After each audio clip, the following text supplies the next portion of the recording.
Hey everybody, welcome back. Today I'm going to show you the OneTigris ROCUBOID Splicing Wood Camp Stove.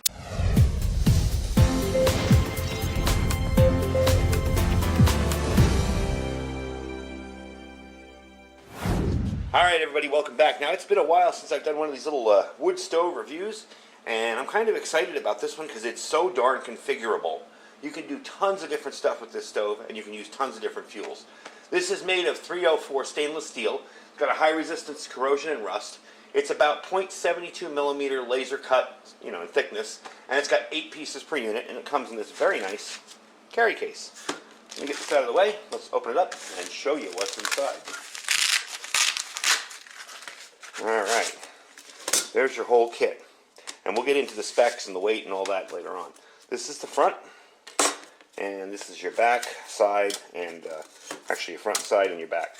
So, fairly simple to set up. What I'm going to do is make sure that I keep the same size as front and back there, and we'll use these two higher ones as the sides. So let me show you how to put it together. It's fairly simple. Again, we're going to use the higher ones as the sides on either side of it, like that. And we're going to take the back. First thing you're going to do, again, you see the slots all match up. So you're going to slide those in, slide them together like that. Do the same over here.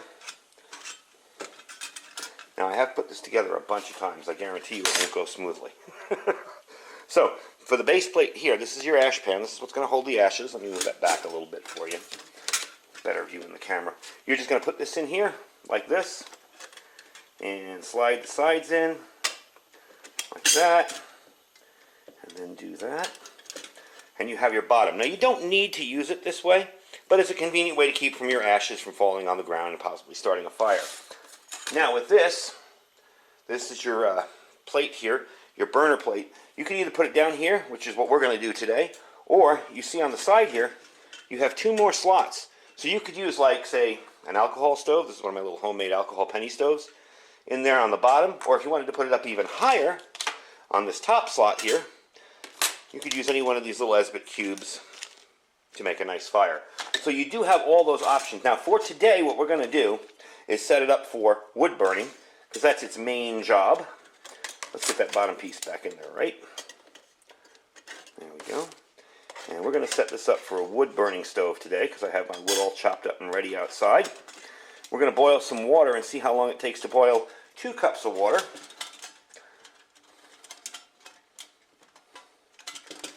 Oh, I'm out of the other side. There we go.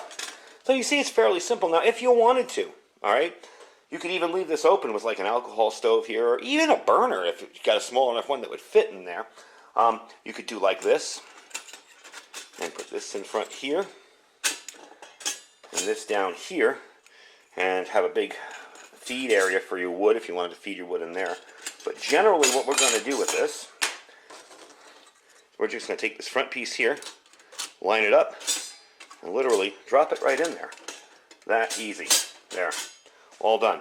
So you'll have the air on the bottom here that will come in through here. You'll have a place to feed wood here and here, and you can always feed it through the top. Now another neat thing about this is the pot stands. The pot stands are very configurable. So if I want to take these and put them out here for a larger pot, I can. If I don't want to use them at all for a big pot, I don't even have to. But being that we're going to be using a Stanley Cook kit, I'm going to put them in as close as I can. Right in like that. And right in like that. Make sure I got it lined up. And there you go. Nice and sturdy, no problems at all. Let me move the camera back a little bit so you can see. See? Perfect. No problems at all like that. So that's how you do it. It's really simple to do. There's so many different ways to use this, from alcohol to a fuel tablet. You can even bake with this if you wanted to. If you're using one of the bigger hanging camp pots, you could take these out, or you can even use this one. I've done that in a previous video. Put in a pan in there and a little bit of spacing between the bottom and the heat, and let it bake like that. So there's so many ways to use this that I can see this being a really handy stove for when you may not have control over what you can use. You may keep an alcohol stove in your vehicle for an emergency, and you may want to also have a wood stove in case you're out of alcohol and you still need to make a fire.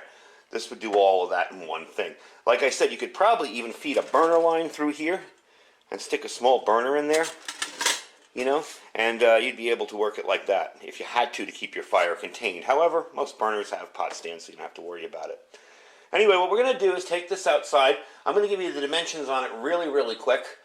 Setup dimensions are 4.7 inches by 4.7 inches, and the height is 5.9. Weighs 18 ounces, and it packs up to 6 by 6.5 by 0.4 thickness.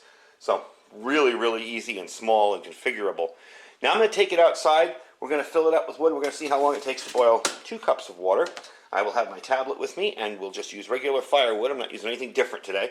And we'll give it a shot. So let's take it outside and see how windy it is and how well it works. All right, hopefully the wind noise isn't too bad. I have put something over the microphone so you won't hear it, because I hate when it clips when the wind does that.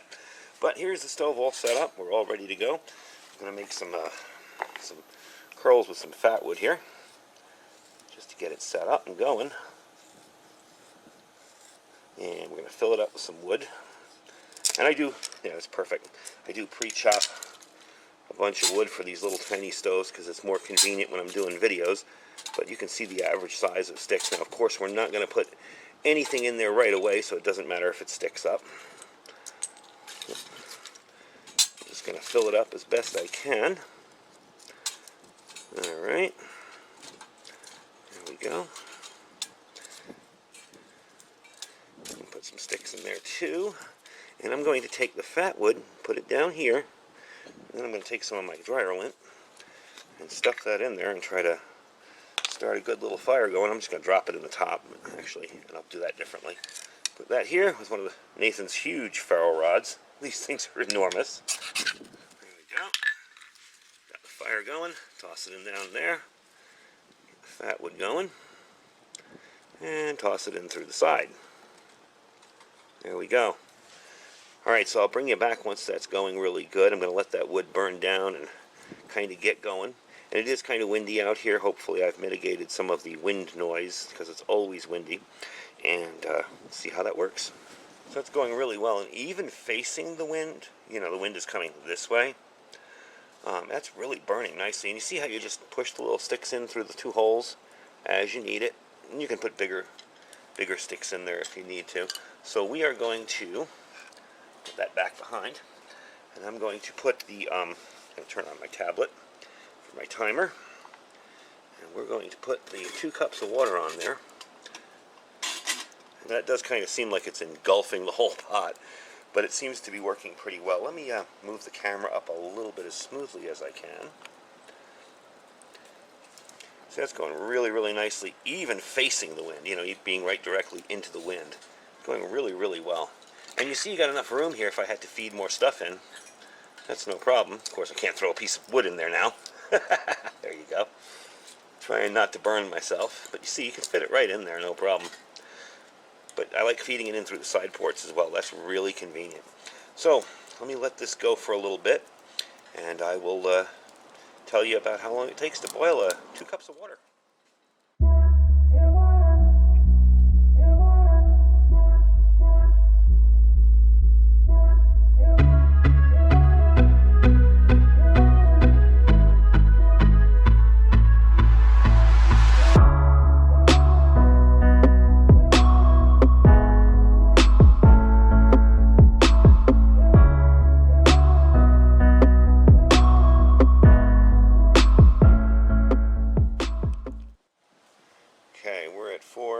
We'll say 4:30 because it's probably rolling boil by now. I just picked up the top and noticed that we had boiling going on in there. There you go. 2 cups of water. You'll notice I did put a couple of bricks behind it, so it made kind of like a fire break because it really was blowing too close to the camera. So all in all, I'm impressed with that. That's pretty darn cool. I don't have gloves out here, so I'm not going to take that off just yet. But anyway, that is the OneTigris stove, so I'm going to let it burn out and get this off the pot here. Get the pot off the fire, and bring you in for some final information, but definitely a cool piece of gear. Alright everybody, back inside. I rinsed off the stove a little bit, just to get the soot off, but it will change, you know, as you can tell, it will change color. Kind of looks kind of cool after first burn. It comes apart fairly simple. Now, these are $22.98, so for 23 bucks, that's a pretty darn good deal. I like featuring this kind of stuff because it's affordable, easy to use, easy to assemble, take apart, put together. Got a little of water I'm going to have to dry off it. But there you go. It's all done pretty much. You're just going to put it back together like this. And stick it in here.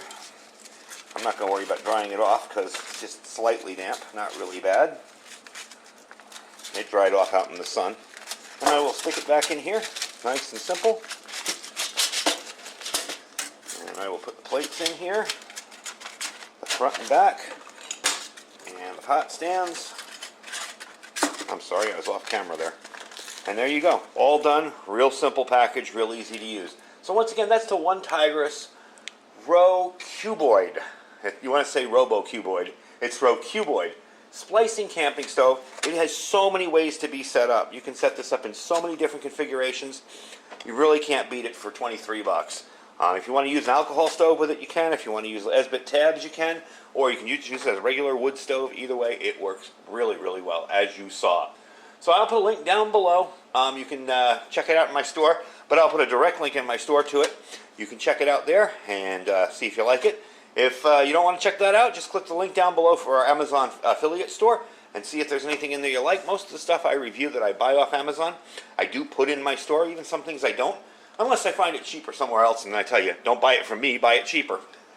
Also, don't forget to check out our link down below to, and I have this out here for a later video, Nutrient Survival, one of our newest sponsors of the channel. They have a lot of good food there now. They're starting to sell the 10 cans and freeze-dried foods. I will put a link down below for them as well. If you're interested in getting stocked up on some freeze-dried food, they are starting out with their menus. You can check them out. They will have a lot more in the future. This is just to start off with. And the 10 cans and the packs. Anyway, folks, I thank you for watching. Stay safe and stay prepared.